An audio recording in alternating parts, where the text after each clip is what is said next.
Hi hello ಎಲ್ಲರಿಗೂ ನಮಸ್ಕಾರ. ನಾನು ನಿಮ್ಮ ಅನಾಮಿಕಾ ಅನು. ಅಭಿವ್ಯಕ್ತಿ ಕಥಾಲೋಕಕ್ಕೆ ಸ್ವಾಗತ. ಇನ್ನೂ ಯಾರೆಲ್ಲ ಈ ಚಾನಲ್ಗೆ ಸಬ್ಸ್ಕ್ರೈಬ್ ಆಗಿಲ್ಲ, ದಯವಿಟ್ಟು ಸಬ್ಸ್ಕ್ರೈಬ್ ಮಾಡಿಕೊಂಡು ಪ್ರೋತ್ಸಾಹ ನೀಡಿ. ಇಲ್ಲಿ ಪ್ರಸಾರವಾಗುವ ಕಥೆಗಳನ್ನು ಕೇಳಿ ನಿಮಗೆ ಇಷ್ಟವಾದರೆ ಲೈಕ್ ಕೊಟ್ಟು ಕಮೆಂಟ್ ಮಾಡಿ ಹೆಚ್ಚು ಹೆಚ್ಚು ಶೇರ್ ಮಾಡುವುದರ ಮೂಲಕ ನಮಗೆ ಮತ್ತಷ್ಟು ಪ್ರೋತ್ಸಾಹ ನೀಡೋದನ್ನು ಮರಿಬೇಡಿ. ಪ್ರೀತಿಗಾಗಿ ಕಥೆಯ 42ನೇ ಅಧ್ಯಾಯವನ್ನು ನೀವೆಲ್ಲರೂ ಕೇಳಿ ಆನಂದಿಸಿದ್ದೀರಾ ಅಂತ ಭಾವಿಸ್ತೇನೆ. ಹಾಗಾದರೆ 43ನೇ ಅಧ್ಯಾಯವನ್ನು ಶುರು ಮಾಡೋಣ. ಭವಿಷ್ ದೀಪಾಂಶುವಿಗೆ ಕಾಲ್ ಮಾಡಿರ್ತಾನೆ. ಆಗ Deepanshu, very good morning. Deepanshu, I am good, what about you ಎಂದ ಭವಿಷ್. ನಾನು ಆ್ಯಸ್ ಯೂಶುವಲ್ ಫೈನ್ ಸರ್. ಏನು ವಿಷಯ, ನೆನಪಿಸ್ಕೊಂಡು ಕಾಲ್ ಮಾಡಿದ್ದೀರಾ ಎಂದ ದೀಪಾಂಶು. ನಥಿಂಗ್ ದೀಪಾಂಶು, ಅವತ್ತು ಆ ಇನ್ಸಿಡೆಂಟ್ ಆದಮೇಲೆ ನಂಬರ್ ಎಕ್ಸ್ಚೇಂಜ್ ಮಾಡ್ಕೊಂಡಿದ್ದೆ ಅಷ್ಟೇ. ಮತ್ತೆ ನಿಮಗೆ ಕಾಲ್ ಮಾಡೋಕ್ಕೆ ಟೈಮ್ ಆಗಿರಲಿಲ್ಲ. ಈಗ ನಿಮಗೊಂದು ಫಂಕ್ಷನ್ಗೆ ಇನ್ವೈಟ್ ಮಾಡೋಣ ಅಂತ ಕಾಲ್ ಮಾಡಿದೆ ಎಂದ Bhavish. Wow, so nice sir.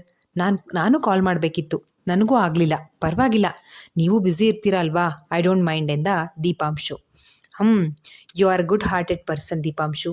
ನೀವು ನನಗಂತೂ ನಿಮ್ಮಂಥವರು ಪರಿಚಯ ಆಗಿದ್ದು ತುಂಬ ಖುಷಿ ಆಗ್ತಿದೆ ಗೊತ್ತಾ. ಈ ವಿಷಯಕ್ಕಾದರೂ ಆ ಕಳ್ಳರಿಗೆ ಥ್ಯಾಂಕ್ಸ್ ಹೇಳಬೇಕು ನೋಡಿ ಎಂದ ಭವಿಷ್. ಅದು ನಿಮ್ಮ ದೊಡ್ಡ ಗುಣ ಸರ್. ಅಂದಹಾಗೆ ಫಂಕ್ಷನ್ ಅಂದ್ರಿ, ಯಾವತ್ತು ಎಂದ ದೀಪಾಂಶು. ಅಪ್ಕಮಿಂಗ್ ಸಂಡೇ ದೀಪು, ಅವತ್ತೇನು ಪ್ರೋಗ್ರಾಮ್ ಇಟ್ಕೋಬೇಡಿ. ನಿಮ್ಮನ್ನು ಮಾಮ್ ಮತ್ತು ಡ್ಯಾಡ್ಗೆ ಅವತ್ತೇ ಇಂಟ್ರಡ್ಯೂಸ್ ಮಾಡಿಕೊಡ್ಬೇಕು ಅಂದ್ಕೊಂಡಿದ್ದೀನಿ. ಪ್ಲೀಸ್ ಡೋಂಟ್ ಮಿಸ್ ಎಂದ ಭವಿಷ್.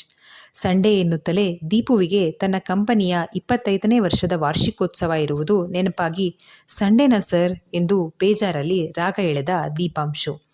ಹಾಂ, ಸಂಡೇನೇ. ಏನಾಯಿತು ದೀಪು, ಬರ್ತೀರಾ ಅಲ್ವಾ? ಪ್ಲೀಸ್, ಆಗಲ್ಲ ಅಂತ ಏನೂ ಹೇಳಬೇಡಿ ಎಂದ ಭವಿಷ್.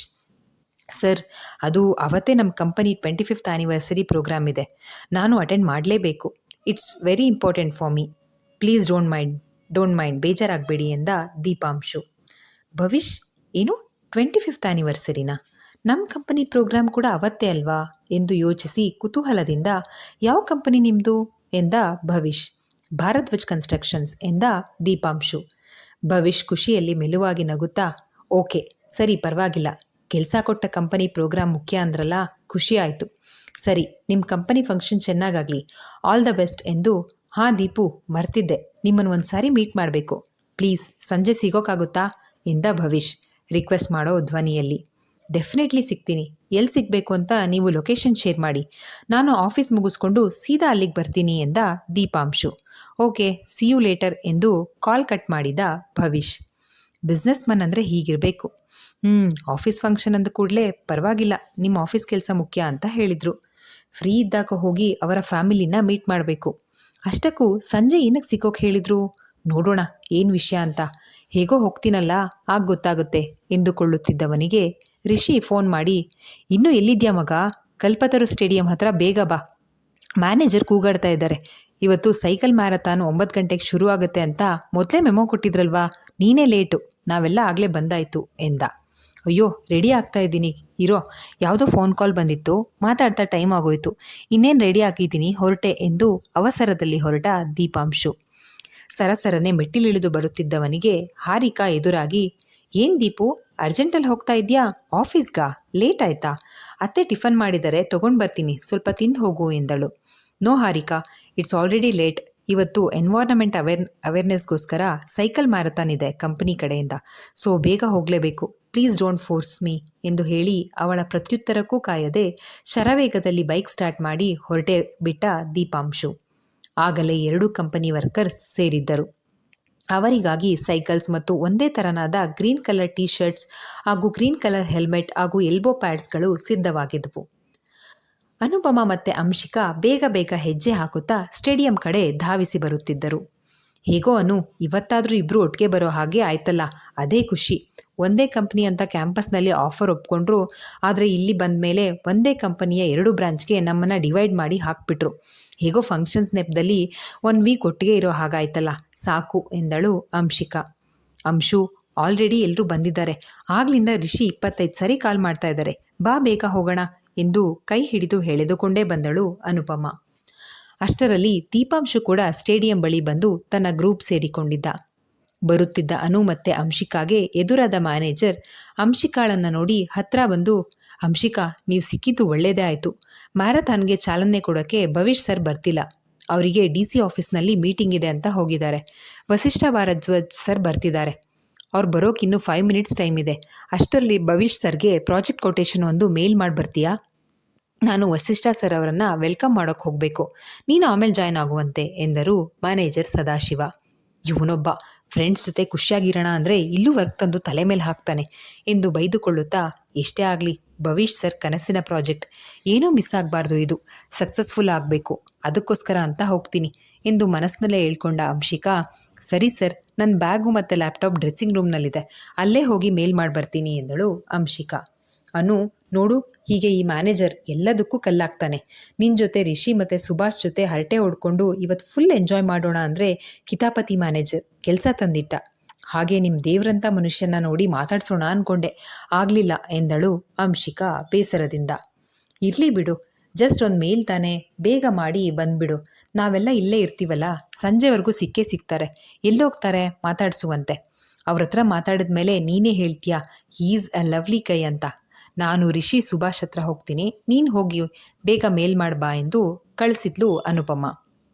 ಅಂಶಿಕಾ ಅತ್ತ ಹೋಗುತ್ತಲೇ ವಸಿಷ್ಠ ಅವರ ಕಾರ್ ಬಂದಿದ್ದ ನೋಡಿ ಎಲ್ಲ ವರ್ಕರ್ಸ್ ಸಾಲಾಗಿ ನಿಂತರು. ಅನು ಕೂಡ ಬೇಗ ಓಡ್ ಹೋಗಿ ತನ್ನ ಗ್ರೂಪ್ ಬಳಿ ಬಂದು ಸಾಲಿನಲ್ಲಿ ನಿಂತಳು ಅನುಪಮ. ರಿಷಿ ಮೆಲ್ಲನೆ ಮಾತನಾಡುತ್ತಾ, ಯಾಕನು ಲೇಟು ಅಂದ. ಆಗಲೇ ಬಂದ್ವೆ ರಿಷಿ, ಇಲ್ಲೇ ಅಂಶಿಕಾ ಹತ್ರ ಮಾತಾಡ್ತಿದ್ದೆ ಎಂದಳು ಅನುಪಮ. ಓ, ಸ್ಟ್ರಿಂಗ್ ಸ್ನೇಕ್ ಇಲ್ಲಿ ಕಾಣಿಸ್ತಿಲ್ಲ ಎಂದ ರಿಷಿ. ಅವಳಿಗೆ ಮ್ಯಾನೇಜರ್ ಯಾವುದೋ ಇಂಪಾರ್ಟೆಂಟ್ ಮೇಲ್ ಮಾಡೋಕೆ ಹೇಳಿದ್ರು, ಸೊ ಆಮೇಲೆ ಸಿಗ್ತೀನಿ ಅಂತ ಹೋದ್ಲು. ಎಲ್ಲಿ ದೀಪು ಸರ್ ಬಂದಿಲ್ವಾ ಎಂದಳು ಅನುಪಮ. ಅವನು ಈಗ ಬಂದ, ಅಲ್ಲೇ ನಿಂತಿದ್ದ ನೋಡು ಎಂದು ಸಾಲಲ್ಲಿ ನಿಂತಿದ್ದ ದೀಪಾಂಶುವನ್ನು ತೋರಿಸಿದ ರಿಷಿ. ಎಲ್ಲರಿಗೂ ಸೈಕಲ್, ಟೀ ಶರ್ಟ್ ಹಾಗೂ ಹೆಲ್ಮೆಟ್ ಜೊತೆ ನೀ ಪ್ಯಾಡ್ ಮತ್ತು ವಾಟರ್ ಬಾಟಲ್ಗಳನ್ನು ವಿತರಿಸಿದರು. ಅಷ್ಟರಲ್ಲಿ ವಸಿಷ್ಠ ಅವರನ್ನು 2 ಕಂಪನಿಯ ಮ್ಯಾನೇಜರ್ಸ್ ಬಂದು ವೆಲ್ಕಮ್ ಮಾಡಿ ಪೋಡಿಯಂ ಬಳಿ ಕರೆದುಕೊಂಡು ಹೋದರು. ಜೊತೆಯಲ್ಲಿ ಅರಣ್ಯ ಇಲಾಖೆಯ ಕೆಲವು ಅಧಿಕಾರಿಗಳು ಹಾಜರಿದ್ದರು. ಮ್ಯಾನೇಜರ್ ವಿಶ್ವನಾಥ್ ಪ್ರೋಗ್ರಾಂ ಸ್ಟಾರ್ಟ್ ಮಾಡಿ ಮಾತನಾಡುತ್ತಾ, ಬಂದಿದ್ದ ಎಲ್ಲ ಅಧಿಕಾರಿಗಳು, ವಸಿಷ್ಠ ಭಾರದ್ವಾಜ್ ಸರ್ ಹಾಗೂ ಕಂಪನಿಯ ಉತ್ಸಾಹದ ಚಿಲುಮೆಗಳಾದ ನನ್ನ ನೆಚ್ಚಿನ ವರ್ಕರ್ಸ್ ಎಲ್ಲರಿಗೂ ಎನ್ವೈರನ್ಮೆಂಟ್ ಅವೇರ್ನೆಸ್ ಮೂಡಿಸೋ ಸಲುವಾಗಿ ಹಮ್ಮಿಕೊಂಡಿರೋ ಸೈಕಲ್ ಜಾಥಾ ಕಾರ್ಯಕ್ರಮಕ್ಕೆ ಸ್ವಾಗತ ಬಯಸುತ್ತೇನೆ ಎಂದು ಹೇಳಿ ತನ್ನ ಸ್ವಾಗತ ಭಾಷಣವನ್ನು ಮುಗಿಸಿದ್ರು. ಅರಣ್ಯ ಅಧಿಕಾರಿ ಸ್ವಲ್ಪ ಪರಿಸರ ಸಂರಕ್ಷಣಾ ಕಾಳಜಿ ಬಗ್ಗೆ ಮಾತನಾಡಿ, ಕಂಪನಿಯಿಂದ ಜನರಲ್ಲಿ ಜಾಗೃತಿ ಮೂಡಿಸೋ ಸಲುವಾಗಿ ಮಾಡ್ತಾ ಇರೋ ಸೈಕಲ್ ಜಾಥಾ ಪ್ರೋಗ್ರಾಂ ಶ್ಲಾಘನೀಯ ಎಂದು ಹೇಳಿ ಹೊಗಳಿದ್ರು. ವಸಿಷ್ಠ ಅವರು ಟೈಮ್ ನೋಡಿ, ಈಗ ನಾನು ಜಾಸ್ತಿ ಮಾತಾಡಲ್ಲ, ನಿಮಗೆಲ್ಲ ಸೈಕಲ್ ರೈಡ್ ಹೋಗೋಕ್ಕೆ ಲೇಟ್ ಮಾಡಲ್ಲ. ನಿಮ್ಮ ಈ ಪ್ರೋಗ್ರಾಂನಿಂದ ಸೊಸೈಟಿಯಲ್ಲಿ ಒಂದಷ್ಟು ಜನರಿಗೆ ಇದರ ಬಗ್ಗೆ ಜಾಗೃತಿ ಮೂಡಲಿ ಅಂತ ಹೇಳ್ತಾ ನನ್ನ ಮಾತು ಮುಗಿಸ್ತೇನೆ ಅಂತ ಹೇಳಿದರು. ಅಲ್ಲೇ ಇದ್ದ ಗಿಡಗಳಿಗೆ ನೀರು ಹಾಕುವ ಮೂಲಕ ಪರಿಸರ ಜಾಗೃತಿ ಮೂಡಿಸೋ ಸಲುವಾಗಿ ಮಾಡ್ತಾ ಇರೋ ಸೈಕಲ್ ಮ್ಯಾರಥಾನ್ಗೆ ಚಾಲನೆ ನೀಡಿದರು. ವಸಿಷ್ಠ ಅವರು ಚಾಲನೆ ನೀಡುತ್ತಿದ್ದ ಹಾಗೆ ಮೊದಲೇ ವಿತರಿಸಿದ್ದ ಟೀ ಶರ್ಟ್, ಹೆಲ್ಮೆಟ್, ನೀ ಪ್ಯಾಡ್ ಧರಿಸಿ ಸಿದ್ಧವಾಗಿ ನಿಂತಿದ್ದ ವರ್ಕರ್ಸ್ ಎಲ್ಲ ಸಾಲಾಗಿ ಸೈಕಲ್ ತುಳಿಯುತ್ತಾ ಮೊದಲೇ ನಿರ್ಧರಿಸಿದ್ದ ಗುರಿಯ ಕಡೆ ಸಾಗಿದರು. ಅಂಶಿಕಾ ಕೂಡ ಅವಸರವಾಗಿ ಬಂದು ಅವಳಿಗಾಗಿ ಮೀಸಲಿದ್ದ ಸೈಕಲ್, ಟೀ ಶರ್ಟ್, ಹೆಲ್ಮೆಟ್, ನೀ ಪ್ಯಾಡ್ ಧರಿಸಿ ಅವರ ಹಿಂದೆಯೇ ಹೊರಟಳು. ಪರಿಸರ ಜಾಗೃತಿ ಬಗೆಗಿನ ವರ್ಡಿಂಗ್ಸ್, ಫ್ಲೆಕ್ಸ್ ಹಿಡಿದು ಮುಂದೆ ಸೈಕಲ್ಗಳು ಹೋಗುತ್ತಿದ್ದವು. ಬಿಸಿಲು ನೆತ್ತಿಗೆ ಹತ್ತುತ್ತಿತ್ತು. 5 ಕಿಲೋಮೀಟರ್ ಪ್ರಯಾಣ ಕ್ರಮಿಸಲೇಬೇಕಿತ್ತು. ಬಿಸಿಲಿಗೆ ಬಾಟಲ್ನಲ್ಲಿದ್ದ ನೀರು ಖಾಲಿಯಾಗಿತ್ತು. ಬೆಳಿಗ್ಗೆ ತಿಂಡಿ ಸಹ ತಿನ್ನದೆ ಬಂದಿದ್ದ ದೀಪಾಂಶುವಿಗೆ ಬಿಸಿಲಿನ ಝಳಕ್ಕೆ ಸುಸ್ತಾಗುತ್ತಿತ್ತು. ಸೈಕಲ್ ತುಳಿಯುವ ರಭಸ ಕ್ರಮೇಣವಾಗಿ ಕಡಿಮೆಯಾಗುತ್ತಾ ಬಂದಿತ್ತು. ಯಾಕೋ ಮಗ, ಸುಸ್ತಾಗ್ತಿದ್ಯಾ ಎಂದ ರಿಷಿ ಪಕ್ಕದಲ್ಲಿದ್ದ ಗೆಳೆಯನನ್ನ. ಏನಿಲ್ಲ, ಐ ಆಮ್ ಫೈನ್, ನೀವೆಲ್ಲರೂ ಹೋಗಿ ಹಿಂದೆ ಉಳ್ಕೋಬೇಡಿ, ನಾನು ನಿಧಾನಕ್ಕೆ ಬರ್ತೀನಿ ಎಂದನು ದೀಪಾಂಶು. ಇಲ್ಲ ಪರವಾಗಿಲ್ಲ, ನಿಧಾನಕ್ಕೆ ಆಗಲಿ, ನಾವು ನಿಮ್ಮ ಜೊತೆನೇ ಬರ್ತೀವಿ ಎಂದ ರಿಷಿ. ಲೋ ಮಗ, ನನಗೇನಾಗಿಲ್ಲ, ನಾನು ಸುಧಾರಿಸ್ಕೊಂಡು ಬರ್ತೀನಿ, ನಡೆಯೋ ಹಿಂದೆ. ಈಗ ಎಲ್ಲರೂ ಒಂದೇ ಕಡೆ ಸ್ಟ್ರಕ್ ಆಗ್ತೀವಿ ಅಷ್ಟೇ ಎಂದು ಬಲವಂತವಾಗಿ ಅವರನ್ನೆಲ್ಲ ಮುಂದೆ ಕಳುಹಿಸಿದ ದೀಪಾಂಶು. ನೀರು ಕುಡಿದು ಹಿಂದೆನೇ ಬಾ, ನಾವು ನಿಂಗೆ ಸ್ವಲ್ಪ ಅಂತರದಲ್ಲಿ ಹೋಗ್ತಾ ಇರ್ತೀವಿ ಎಂದು ಹೇಳಿ ರಿಷಿ, ಸುಭಾಷ್ ಮತ್ತು ಅನು ಹೊರಟರು. ಸೂರ್ಯನ ತಾಪ ಕೂಡ ಹೆಚ್ಚಾಗ್ತಾ ಇತ್ತು. ಅವರನ್ನು ಕಳುಹಿಸಿ ನಿಧಾನವಾಗಿ ಸೈಕಲ್ ತುಳಿಯಲು ಸ್ಟಾರ್ಟ್ ಮಾಡಿದವನು ಒಂದು ಅರ್ಧ ಮೈಲಿ ಕ್ರಮಿಸಿದ್ದ ಅಷ್ಟೇ. ತಲೆ ತಿರುಗಲು ಶುರುವಾಗಿತ್ತು.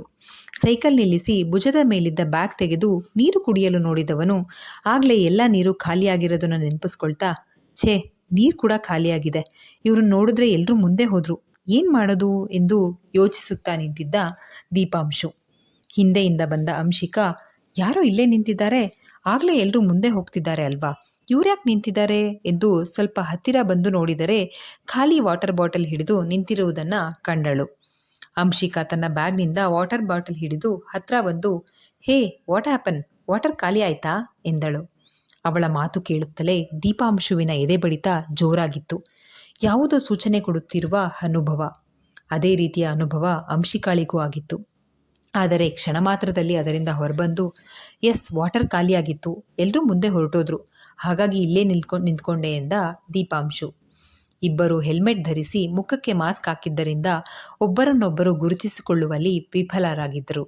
ಹೌದಾ, ಸರಿ ತಗೊಳ್ಳಿ, ನಿಮ್ಮನ್ನು ನೋಡಿದ್ರೆ ಬರೀ ಬಾಯಾರಿಕೆ ಅಲ್ಲ, ಯಾಕೋ ಸುಸ್ತಾಗಿರೋರು ಹಾಗೆ ಕಾಣಿಸ್ತಾ ಇದ್ದೀರಾ ಎಂದು ನೀರಿನ ಜೊತೆ ತನ್ನ ಜೊತೆ ಇದ್ದ ಫ್ರೂಟ್ ಜ್ಯೂಸ್ ಮತ್ತು ಗ್ಲೂಕೋಸ್ ಪೌಡರ್ ಎರಡನ್ನೂ ಕೊಟ್ಟು ಕಣ್ಣು ಮಿಟುಕಿಸಿದಳು. ಅವಳ ಕಣ್ಣನ್ನು ನೋಡಿದ್ದ ದೀಪು ಅರೆ ಕ್ಷಣ ನಾನು ಎಲ್ಲಿದ್ದೀನಿ ಅನ್ನೋದನ್ನು ಸಹ ಮರೆತು ಸ್ತಬ್ಧವಾಗಿ ನಿಂತುಬಿಟ್ಟ. ಅವಳನ್ನೇ ನೋಡುತ್ತಾ ಮನಸ್ಸಲ್ಲಿ ಸಾವಿರ ನದಿಗಳ ಸಂಗಮ ಆದ ಹಾಗೆ ಅನ್ನಿಸ್ತಾ ಇತ್ತು. ವಾಟರ್ ಬಾಟಲ್ ಮತ್ತು ಜ್ಯೂಸ್ ಬಾಟಲ್ ಕೊಡುವಾಗ ಆದ ಸ್ಪರ್ಶಕ್ಕೆ ದೀಪಾಂಶುವಿನ ಮನಸ್ಸು ಹುಚ್ಚೆದ್ದು ಕುಣಿದಿತ್ತು. ಅವನ ಸುಸ್ತು ಮಾಯವಾಗಿ ಮನಸ್ಸು ಮತ್ತೇನನ್ನೋ ಹುಡುಕ್ತಾ ಇತ್ತು. ಸರಿ, ಎಲ್ಲರೂ ಮುಂದೆ ಹೋದ್ರು, ಐ ವಾಂಟ್ ಟು ಗೋ, ನೀವು ನೀರು ಕುಡಿದು ಸ್ವಲ್ಪ ಗ್ಲೂಕೋಸ್ ಪೌಡರ್ ತಿನ್ನಿ, ಸುಸ್ತು ಕಡಿಮೆ ಆಗುತ್ತೆ, ಆಮೇಲೆ ಬನ್ನಿ ಪರವಾಗಿಲ್ಲ ಎಂದು ಹೇಳಿ ಮುಂದೆ ಹೋದಳು ಅಂಶಿಕಾ. ಅವಳ ಮನಸ್ಸು ಅರೆಕ್ಷಣ ಕಂಪಿಸಿದರೂ ಅದರ ಬಗ್ಗೆ ಅಷ್ಟು ಗಮನ ಕೊಟ್ಟಿರಲಿಲ್ಲ ಅಂಶಿಕಾ. ಮುಂದೆ ಹೋಗಿ ಇದೇನಿದು, ಮನಸ್ಸು ಅದ್ಯಾರಿಗೂ ಸುಸ್ತು ಅಂದ ತಕ್ಷಣ ಹೀಗೆ ಕಂಪಿಸೋಕೆ ಶುರು ಮಾಡ್ತು, ಅವರು ನಮ್ಮ ಆಫೀಸ್ ವರ್ಕರ್ ಅಂತಾನಾ ಅಥವಾ ಎಂದು ಒಮ್ಮೆ ತಿರುಗಿ ನೋಡಿದಳು ಅಂಶಿಕಾ. ಅಲ್ಲೇ ನಿಂತಿದ್ದ ದೀಪು ಕೂಡ ಅವಳು ಹೋದ ಕಡೆಯೇ ನೋಡ್ತಾ ನಿಂತಿದ್ದ. ಮನಸ್ಸುಗಳು ಗುರುತು ಹಿಡಿದ್ರೂ ಗುರುತು ಹಿಡಿಯೋದ್ರಲ್ಲಿ ಇಬ್ಬರು ಸೋತಿದ್ದರು. ಅಂಶಿಕಾ ಹಿಂದೆ ತಿರುಗಿ ನೋಡಿ ನಕ್ಕು ಮುಂದೆ ಸಾಗಿದ್ಲು. ನೀರು ಕುಡಿದು ಅವಳ ಬಗ್ಗೆಯೇ ಚಿಂತಿಸುತ್ತಾ ಇದ್ದವನಿಗೆ ಕಾಡಿದ್ದು ಮಾತ್ರ ಅವಳ ಕಣ್ಣು. ಅದೇ ಕಣ್ಣುಗಳನ್ನು ನೆನ್ಪು ಮಾಡ್ಕೊಳ್ತಾ ಕಣ್ಣು ಮುಚ್ಚಿ ನಿಂತವನಿಗೆ ಎದುರು ಬಂದಿದ್ದು ಆ ದಿನ ತನ್ನ ತೋಳಲ್ಲಿ ಪಿಳಿಪಿಳಿಯಾಗಿ ಬಿಟುಕಿಸುತ್ತಾ ಇದ್ದ ಆ ಕಪ್ಪು ಕೊಳದಂಥ ಕಣ್ಣುಗಳು. ಹೌದು, ಇವು ಅವಳ ಕಣ್ಣುಗಳೇ. ಅಂದರೆ ಇದು ಅವಳೇ, ನನ್ನ ಬೆಳದಿಂಗಳ ಬಾಲೆ, ನನ್ನ ಹೃದಯ ಸಿಂಹಾಸನದ ಒಡತಿ. ಅದಕ್ಕೆ ಅವಳು ಹತ್ರ ಬಂದಾಗ ಮನಸ್ಸು ಗಟ್ಟಲೆ ಕೇಳೋ ಹಾಗೆ ಹೊಡ್ಕೊಳ್ಳೋಕ್ಕೆ ಶುರು ಮಾಡಿದ್ದು. ಮನಸ್ಸು ಕಂಪಿಸಿ ಅವಳ ಇರುವಿಕೆಯನ್ನು ನನಗೆ ತಿಳಿಸಿದ್ದು. ಅವಳು ಹೆಲ್ಮೆಟ್ ಹಾಕಿ ಮಾಸ್ಕ್ ಹಾಕಿದ್ರಿಂದ ಈ ಹಾಳಾದ ಕಣ್ಣುಗಳು ಅವಳನ್ನು ಕಂಡು ಹಿಡಿಲೇ ಇಲ್ಲ ಎಂದು ಸಪ್ಪೆ ಮುಖ ಮಾಡಿಕೊಂಡವನು ಅವಳು ಕೊಟ್ಟಿದ್ದ ಗ್ಲೂಕೋಸ್ ಪೌಡರನ್ನು ಬಾಯಲ್ಲಿ ಸುರ್ಕೊಂಡು, ಇಲ್ಲೇ ಹತ್ರದಲ್ಲಿ ಹೋಗ್ತಾ ಇರ್ತಾಳೆ, ಹೋಗಿ ಕೈ ಹಿಡಿದು ಅವಳ ಬಳಿ ಮಾತನಾಡಲೇಬೇಕು ಎಂದು ನಿರ್ಧರಿಸಿ ಬ್ಯಾಗ್ನಲ್ಲಿ ವಾಟರ್ ಬಾಟಲ್ ಹಾಕಿಕೊಂಡು ಫಾಸ್ಟಾಗಿ ಸೈಕಲ್ ತುಳಿಯುತ್ತಾ ಮುಂದೆ ಬಂದವನಿಗೆ ತನ್ನ ಕಂಪನಿ ವರ್ಕರ್ಸ್ ಗುಂಪು ಕಾಣಿಸ್ತು. ಹತ್ರ ಬಂದು ನೋಡಿದವನಿಗೆ ಅಂಶಿಕಾ ಗುಂಪಿನಲ್ಲಿ ಸೇರಿ ಹೋಗಿರೋದು ಗೊತ್ತಾಯಿತು. ಎಲ್ಲರೂ ಒಂದೇ ಕಲರ್ ಟೀ ಶರ್ಟ್, ಹೆಲ್ಮೆಟ್, ನೀ ಪ್ಯಾಡ್ ಮತ್ತು ಮುಖಗಳಿಗೆ ಮಾಸ್ಕ್ ಧರಿಸಿದ್ದರಿಂದ ಅವಳನ್ನು ಗುರ್ತು ಹಿಡಿಯೋದು ಅಸಾಧ್ಯವಾಗಿತ್ತು. ಹತ್ತಿರ ಬಂದು ಎಲ್ಲರನ್ನೂ ಸೂಕ್ಷ್ಮವಾಗಿ ಗಮನಿಸುತ್ತಾ ಹೋದರೂ ಇಲ್ಲಿ ಅವಳೇ ಇವಳು ಎಂದು ಗುರ್ತು ಹಿಡಿಯೋದು ಕಷ್ಟ ಆಗಿತ್ತು. ದೀಪಾಂಶು ಸೈಕಲ್ ತುಳಿಯುತ್ತಲೇ ಅಷ್ಟು ಹತ್ರ ಬಂದವಳನ್ನು ಬಿಟ್ಟು ಈಗ ಈ ಗುಂಪಿನಲ್ಲಿ ಕಳೆದು ಹೋದವಳನ್ನು ಹುಡುಕ್ತಾ ಇದ್ದೀನಿ, ಎಂಥ ದಡ್ಡ ನಾನು, ಛೇ, ಅಟ್ಲೀಸ್ಟ್ ನೀರು ಕೊಟ್ಟು ನಿಂತು ಮಾತನಾಡಿಸಿದವಳನ್ನು ಸಂಯಮಕ್ಕಾದರೂ ಹೆಸರು ಹೇಳಿ ಥ್ಯಾಂಕ್ಸ್ ಕೇಳಬೇಕಾಗಿತ್ತು. ಅದು ಮರ್ತೋಯ್ತು, ಅವಳ ಹೆಸರಾದರೂ ಗೊತ್ತಿದ್ರೆ ಅವಳನ್ನು ಸಂಧಿಸೋದು ಕಷ್ಟ ಆಗ್ತಾ ಇರಲಿಲ್ಲ ಎಂದು ತನ್ನ ದಡ್ಡತನಕ್ಕೆ ತನ್ನನ್ನೇ ಬೈದುಕೊಂಡನು. ಮನಸ್ಸು ಅವಳ ಇರುವಿಕೆಯನ್ನು ಪದೇ ಪದೇ ತಿಳಿಸಿ ಎಚ್ಚರಿಸ್ತಿತ್ತು.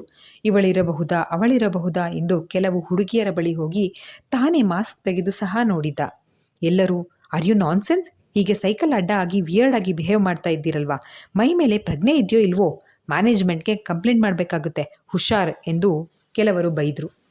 ಅವರಿಗೆ ಸಾರಿ ಹೇಳುವಷ್ಟು ವ್ಯವಧಾನ ಇರಲಿಲ್ಲ ದೀಪಾಂಶುವಿಗೆ. ಹುಡುಗಿಯರು ದೀಪುವನ್ನು ಬೈದುಕೊಳ್ಳುತ್ತಲೇ ಮಾಸ್ಕ್ ಸರಿ ಮಾಡಿಕೊಂಡು ರೈಡ್ ಮುಂದುವರೆಸಿದ್ದರು. ದೀಪಾಂಶು ಈಗ ಅಕ್ಷರಶಃ ತನ್ನ ಕಂಟ್ರೋಲ್ ಕಳೆದುಕೊಂಡಿದ್ದ. ಕೈಗೆ ಬಂದ ತುತ್ತು ಬಾಯಿಗೆ ಬರಲಿಲ್ಲ ಅನ್ನೋ ಹಾಗೆ ಎದುರಿಗೆ ಇದ್ದವಳನ್ನು ಎರಡನೇ ಬಾರಿ ಕಳೆದುಕೊಂಡಿದ್ದು ಅವನಿಗೆ ಅರಗಿಸ್ಕೊಳ್ಳೋಕೆ ಸಾಧ್ಯವಾಗಿರಲಿಲ್ಲ. ಸೈಕಲ್ ಹಿಡಿತ ತಪ್ಪಿತು. ತನ್ನ ಮೂರ್ಖತನಕ್ಕೆ ತನ್ನನ್ನು ತಾನೇ ಶಪಿಸಿಕೊಳ್ಳುವಂತಾಗಿತ್ತು. ಅಸಹಾಯಕನಾಗಿ ಸೋತು ಒಂದೆಡೆ ಕುಳಿತು ಬಿಟ್ಟನು ದೀಪಾಂಶು. ಹತ್ರ ಬಂದಾಗ ಸ್ಟ್ಯಾಚ್ಯೂ ಥರ ನಿಂತು ಬಿಡೋದು, ಅವಳು ತಪ್ಪಿಸ್ಕೊಂಡು ಕಳೆದು ಹೋದಾಗ ಹೀಗೆ ರೋಡಲ್ಲಿ ಕೂತು ರೋದಿಸೋದು. ನಾನು ಅವಳ ಹತ್ರ ಬರ್ತಾ ಇದ್ದ ಹಾಗೆ ನಿಂಗೆ ಸೂಚನೆ ಕೊಟ್ಟೆ ತಾನೆ, ಗುರ್ತು ಹಿಡಿಯೋಕೆ ಏನೂ ಆಗಿತ್ತು ನಿನಗೆ ದಡ್ಡ ಶಿಖಾಮಣಿ ಎಂದು ಮನಸ್ಸು ದೀಪುವನ್ನು ಬೈಯುತ್ತಿತ್ತು. ಹೌದು, ಇಷ್ಟು ದಿನ ನನ್ನ ಜೀವನ ಆಗಿರೋಳು ಎಲ್ಲಿದ್ದಾಳೆ ಅನ್ನೋದೇ ಗೊತ್ತಿಲ್ಲದೆ ಹುಚ್ಚನಾಗಿ ಎಲ್ಲೆಲ್ಲೋ ಅಲೆದು ಹುಡುಕ್ತಾ ಇದ್ದೀನಿ. ಈಗ ಕಣ್ಣೆದುರಿಗೆ ಇದ್ದಾಳೆ. ನನಗೆ ಸುಸ್ತು ಅಂತ ಗೊತ್ತಾದಾಗ ಅವಳೇ ಬಂದು ನೀರು ಕೊಟ್ಟು ನನಗೆ ಸಮಾಧಾನ ಮಾಡಿದ್ದಾಳೆ ಅಂದರೆ ಇಷ್ಟು ದಿನದ ನಮ್ಮ ಅಜ್ಞಾತವಾಸ ಇನ್ನೇನು ಮುಗಿಯೋ ಹಂತದಲ್ಲಿದೆ.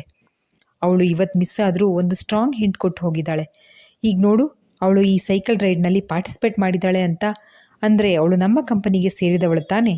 ಅವಳು ಕೂಡ ವರ್ಕ್ ಮಾಡ್ತಾ ಇರೋದು ಭಾರದ್ವಾಜ್ ಕಂಪನಿಯಲ್ಲೇ, ನಮ್ಮ ಬ್ರಾಂಚ್ ಆಫೀಸ್ನಲ್ಲೇ. ಇಷ್ಟು ಸಾಕಲ್ವಾ ನಮ್ಮ ಹುಡುಗಿನ ಹುಡ್ಕೋಕೆ? ಇನ್ನೇನು ಒಂದೇ ಒಂದು ಹೆಜ್ಜೆ ಹಿಂದೆ ಇದ್ದೀನಿ ಅಷ್ಟೇ. ಅವಳು ಇನ್ನು ನನ್ನವಳೆ, ಬರೆದಿಟ್ಕೊ ನೀನು. ಈ 25ನೇ ಆನಿವರ್ಸರಿ ಮುಗಿಯೋ ಅಷ್ಟರಲ್ಲಿ ಅವಳು ನನ್ನ ಕೈ ಹಿಡಿದು ನಿಂತಿರ್ತಾಳೆ. ಹಾಗೆ ಮಾಡ್ತೀನಿ, ಇದು ಈ ದೀಪಾಂಶು ಕೊಡ್ತಾ ಇರೋ ಮಾತು, ಬರೆದಿಟ್ಕೋ ಎಂದು ತನ್ನ ಮನಸ್ಸಿಗೆ ತಾನೇ ಸವಾಲು ಹಾಕಿದ. ಮ್ಯಾರಥಾನ್ ಕೊನೆ ಹಂತ ತಲುಪಿತ್ತು. ಎಲ್ಲರೂ ನಿಗದಿಪಡಿಸಿದ್ದ ಡೆಸ್ಟಿನಿ ತಲುಪಿದ್ರು. ಆಗಲೇ ಅಲ್ಲಿ ಬಂದು ಮ್ಯಾನೇಜರ್ಗಳಾದ ವಿಶ್ವನಾಥ್ ಹಾಗೂ ಸದಾಶಿವ್ ನಿಂತಿದ್ದರು. ಎಲ್ಲರೂ ಫಿನಿಷಿಂಗ್ ಲೈನ್ ತಲುಪಿ ಆದಮೇಲೆ ಸದಾಶಿವ್ ಮಾತನಾಡಿ, ಪ್ರೋಗ್ರಾಂ ತುಂಬ ಅಚ್ಚುಕಟ್ಟಾಗಿ ನಡೆದಿದೆ. ನಿಮ್ಮೆಲ್ಲರ ಸಹಕಾರದಿಂದ ಪರಿಸರ ಜಾಗೃತಿ ಮೂಡಿಸೋಲ್ಲಿ ನಾವೆಲ್ಲರೂ ಬರೀ ಜಾಥಾ ಮಾಡಿದರೆ ಸಾಲದು, ನಾವು ಕೂಡ ಪರಿಸರಕ್ಕೆ ನಮ್ಮ ಕೊಡುಗೆ ಕೊಡಬೇಕು ಅಂತ ಹೇಳಿ ಸರ್ಕಾರದ ಪಾಳು ಬಿದ್ದ ಜಾಗದಲ್ಲಿ ಮೊದಲೇ ಅಲ್ಲಿ ಹಾಕಿದ್ದ ಕಸದ ರಾಶಿ ಹಾಗೂ ಕಳೆಯನ್ನು JCBಯಿಂದ ತೆಗೆಸಿ ಸ್ವಚ್ಛ ಮಾಡಿದ ಜಾಗದಲ್ಲಿ ಪ್ರತಿಯೊಬ್ಬರೂ ಒಂದು ಸಸಿ ನೆಡುವ ಮೂಲಕ ಆ ಕಾರ್ಯಕ್ರಮಕ್ಕೆ ಒಂದು ಅರ್ಥ ಕಲ್ಪಿಸೋಣ. ಹಾಗೆ ಕಾರ್ಯಕ್ರಮ ಎಂಡ್ ಮಾಡೋಣ. ಇದರಲ್ಲಿ ಭಾಗವಹಿಸಿದ್ದ ನನ್ನೆಲ್ಲ ಮಿತ್ರರಿಗೂ ಧನ್ಯವಾದಗಳು ಎಂದು ಹೇಳಿ ತನ್ನ ವಂದನಾರ್ಪಣೆ ಭಾಷಣವನ್ನು ಮುಗಿಸಿದ್ದರು ಸದಾಶಿವ. ಎಲ್ಲರೂ ಸಾಲಾಗಿ ಜೋಡಿಸಿದ್ದ ಸಸಿಗಳನ್ನು ತೆಗೆದುಕೊಂಡು ಮೊದಲೇ ಗುಂಡಿ ತೋಡಿಸಿ ರೆಡಿ ಮಾಡಿದ್ದ ಜಾಗದಲ್ಲಿ ನೆಟ್ಟು ಮಣ್ಣು ಮುಚ್ಚಿ ಬಹಳ ಪ್ರೀತಿಯಿಂದ ನೀರೆರೆದರು.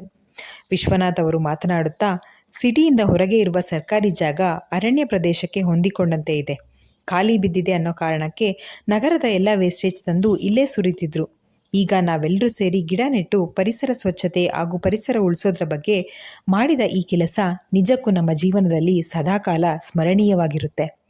ಇನ್ನೊಂದು ಮಾತು, ಇವತ್ತು ಸಸಿ ನೆಟ್ಟಿದ್ದೀವಿ, ನಮ್ಮ ಕೆಲಸ ಮುಗೀತು ಅಂತ ಸುಮ್ಮನೆ ಈ ಕಡೆ ತಲೆ ಹಾಕಿನೂ ಕೂಡ ಮಲಗದೇ ಇರೋದಲ್ಲ. ಯಾರ್ಯಾರು ಯಾವ ಸಸಿ ನೆಟ್ಟಿದ್ದೀರೋ ಅದು ಅವರವರ ಜವಾಬ್ದಾರಿ. ವಾರಕ್ಕೆ ಒಂದು ಸರ್ತಿಯಾದರೂ ಬಂದು ಅವುಗಳಿಗೆ ನೀರಿರೆದು ಪೋಷಣೆ ಮಾಡಬೇಕು. ಗೊತ್ತಾಯ್ತಲ್ಲ? ಈಗ ಆಗಲೇ ಸಂಜೆ ಆಗಿದೆ. ನಾಳೆ ಕ್ರಿಕೆಟ್ ಮ್ಯಾಚ್ ಇದೆ. ಟೀಮ್ಸ್ ಎಲ್ಲ ನಾಳೆ ಬೇಗ ಎಲ್ರಿಗಿಂತ ಮುಂಚೆ ಬರಬೇಕು. ಈಗ ಎಲ್ಲರೂ ಹೊರಡಿ.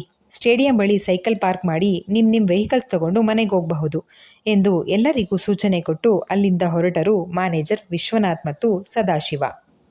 ಇಲ್ಲಿಗೆ ಈ ಸಂಚಿಕೆ ಮುಕ್ತಾಯವಾಯಿತು. ಈ ಸಂಚಿಕೆ ನಿಮ್ಮೆಲ್ಲರಿಗೂ ಇಷ್ಟವಾಗಿದೆ ಅಂತ ಭಾವಿಸ್ತೇನೆ. ದಯವಿಟ್ಟು ನಿಮ್ಮ ಅನಿಸಿಕೆ ಅಭಿಪ್ರಾಯಗಳನ್ನು